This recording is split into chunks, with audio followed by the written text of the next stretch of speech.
नमस्कार मैत्रिणींनो, तर मी आज ज्यांच्याकडे शिलाई मशीन नाही त्यांनासुद्धा ही ट्रिक कामात येईल अशा पद्धतीने एक छान अशा रिव्हर्सिबल टेपबद्दल तुम्हाला सांगणार आहे। आणि आपल्याकडे शिलाई मशीन नसलं तर आपण केव्हाही कुठेही काही करत असताना कपडे अटकतात किंवा साडी अटकते, तर अशा वेळेला आपल्याला साडीला शिलाई करायला जमत नाही। तर ही माझीच साडी नवी होती, परंतु कशी फाटली हे मला समजलंच नाही। तर बघा किती एक पेरा इतकं अंतर फाटलेली आहे। तर इथं आपण जर का शिलाई केली किंवा रफू केला तरी सुद्धा ती दिसणार आहे। तर त्याच्यासाठी मग एक छान अशी ट्रिक आहे। तर तुमच्याकडे शिलाई मशीन असो किंवा नसो, अशा छोट्या मोठ्या गोष्टींसाठी आपल्याला हा रिव्हर्सिबल टेप कामात येतो। आणि त्याचा वापर सुद्धा कसा करायचा हे मी तुम्हाला इथं सविस्तर वापर सुद्धा करून दाखवणार आहे। तर सर्वात आधी मी साडी अशा पद्धतीने उलट बाजूनी ठेवून घेतली। आपल्याला उलट बाजूनी ठेवायची आहे। तर बघा एक पेरा इतकं अंतर ही फाटलेली आहे, आपल्या बोटाच्या एक पेरा इतकी। तर बघा इथं सुद्धा मी बोटावर करून दाखवलेली आहे। तर अशा पद्धतीने ही फाटून गेलेली आहे। तर हा आहे रिव्हर्सिबल टेप, हा आपण ऑनलाईन खरेदी करू शकतो।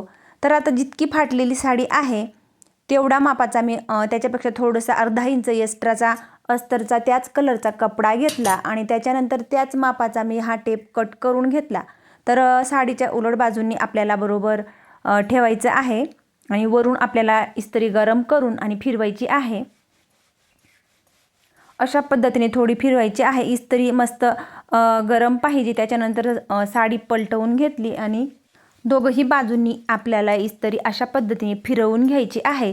म्हणजे जो काही रिव्हर्सिबल टेप आहे तो आतमध्ये बरोबर असा गरम असल्यामुळे बरोबर पॅक बसतो। बघा अशा पद्धतीने शिलाई मशीन नसताना सुद्धा आपण इझिली ह्या टेपचा वापर करू शकतो। तर घरगुती कामासाठी हा खूप कामाचा आहे। त्याच्यानंतर मग मी ब्लाऊज कटिंग करत होती, तर अस्तर बघा अगदी विरळमध्ये आतमध्ये विरळ होता। मग अशा वेळेला आपल्याला लगेचच मॅचिंग अस्तर भेटत नाही किंवा मग लगेच आपल्याला जायला जमत नाही।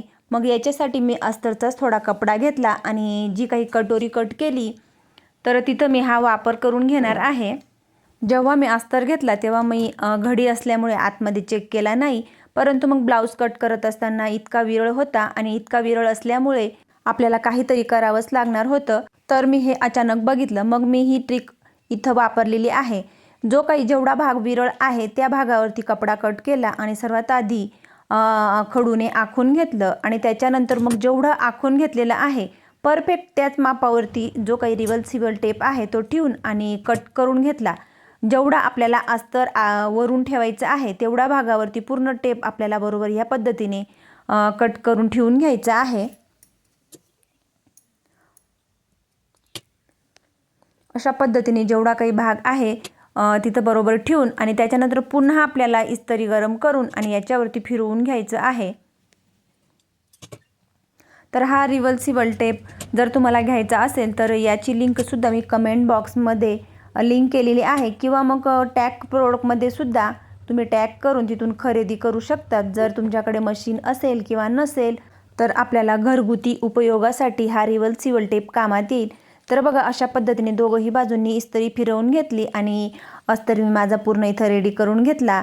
तर आपण फॉल लावण्यासाठी सुद्धा याचा वापर करू शकतो। तर फॉल हा 2-3 वेळा वॉश केल्याने निघेल, तर निघला तरी पुन्हा आपल्याला त्याचा वापर करता येऊ शकतो। कारण की आपण जे शिलाई मशीनच्या सहाय्याने शिलाई करत असतो तर शिलाई ही पूर्ण साडी फाटते तोपर्यंत राहत नाही, ती सुद्धा केव्हा ना केव्हा निघतच असते। त्याच्यामुळे मग थोडंफार इकडे तिकडे परंतु हा रिव्हर्सिबल टेप खूप कामाचा आहे। तर बघा मी लगेचच अस्तर हा माझा रेडी करून घेतला। आणि जर तुम्हाला हे प्रोडक्ट घ्यायचं असेल तर त्याची लिंक मी कमेंट बॉक्समध्ये आणि प्रोडक्टसुद्धा टॅग केलेलं आहे, तिथं जाऊन तुम्ही खरेदी करू शकतात। हो, व्हिडिओ आवडल्यास लाईक करून चॅनलला सबस्क्राईब करा।